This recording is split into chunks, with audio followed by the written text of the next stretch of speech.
the explosion of these types of sentiments since September 11th. And we would be remiss if we didn't recognize the link between the government's inability to keep us safe from terrorism and overreacting to those type of situations and the connections that they're trying to make with respect to immigration. Every single talking point that you will hear from sheriffs, from jailers, from ICE officials will talk about public safety. They will try to frame this as if these are the type of programs that are keeping the public safe, and it is simply not true.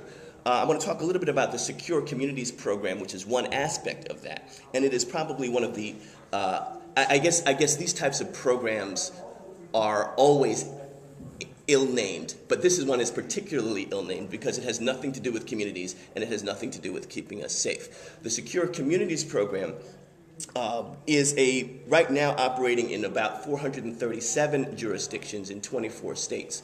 And what that does is once you are arrested and brought into the criminal system just to be detained, your information is sent to immigration authorities. Now, what's problematic about that? People will say, well, if you've committed a crime and if you are here, then the government should be able to determine whether you're here legally or not. Here's the problem.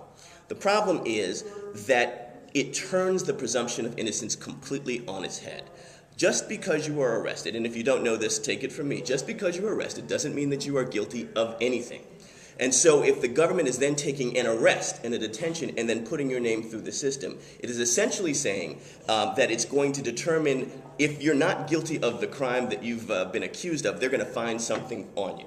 It turns the innocence on its head. So you go into that system essentially being presumed guilty, and that the databases are trying to find ways to keep you into the system. That's the huge, huge problem.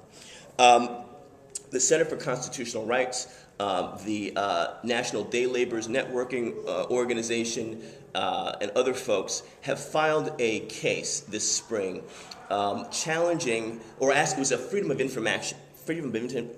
of Information Act case that is requesting information on the Secure Communities program. Now, why are we filing a FOIA case on this? Well, because we know that by 2013, that the federal government wants this program to run in every single jail in the country. Every single jail in the country. As the sister was telling us on the video, that the key aspects to any of these types of programs from the government, we need to have transparency and we need to have accountability. So from the transparency perspective, the government is certainly not telling us how this is operating. They're certainly not telling us how successful this is being. They're certainly not telling us if they're capturing the right people. So we were asking the government for this information nationally to be able to pull together the information so that we can determine, as people in the United States that are the watchdogs of this system, whether it is who it is capturing, how it is capturing them, and what can be done about it.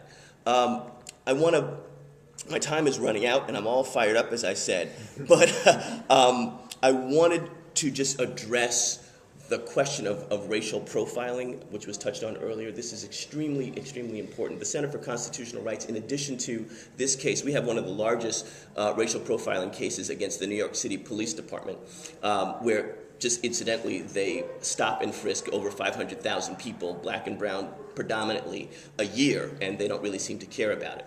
But what is racial profiling, and why is that bad, and why does it play into SB 1070 and into Secure Communities? The idea of due process in the 14th Amendment is that the police, in particular, can only have an interaction with you if there is a reasonable suspicion that you've done something wrong. So they can't stop you because you're black or you're brown or you're Asian or whatever, and they think that you might have done something wrong, just in the criminal context. That's clear. What happens in Secure Communities is that there's an added layer, and especially in 1070, where the police officers are trying to figure out whether you are undocumented or not, based upon how you present yourself walking down the street. Now, how does one do that? How does one do that? Well, it's clear. If you are Mexican, or if you look like you're Mexican, or if you look like you're Jamaican, or you look like you're Cuban or Dominican, they're going to stop you. That is clearly illegal, and that's how it happens. And the last thing I want to say on this, which is really problematic, is that when you combine the criminal and the immigration, Even when you go to court and they say there is nothing that you've done wrong, you've been released, your case is dismissed, your record is expunged, the immigration officials still have you. So again, that's how this stuff plays together. Is that they use the criminal hook to get you in, and even when it's crap, they still hold you on the immigration piece. Last thing I want to say is there have been some reforms that have been, alleged reforms that have been proposed by ICE officials. There was a June 30th memo that came out from an assistant secretary from ICE, which I can talk about a little bit later. But what they are trying to do, the federal government, is they're trying to make this a kinder and more gentler immigration procedure, and it's not reforming the system. What President Obama and the administration need to do is they need to declare a moratorium on all of these procedures. They need to defeat 1070. They need to stop the Secure Communities program. They need to stop 287G. They need to stop the Criminal Aliens program. And at the very least, they need to declare a moratorium until there is more comprehensive, better federal legislation.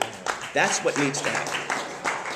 So as you're tweeting and as you're talking with your folks about this, what I think all of us on this panel would really urge you to do is to push the Obama administration to put their money where their rhetoric is in terms of humanity and in terms of how people are treated. They need to stop these programs. They need to stop pandering to the right. They need to stop pandering on national security. They need to recognize that racial profiling is happening and they're enabling it through their inaction. And thank you very much. Great, thank you. Thank you so much.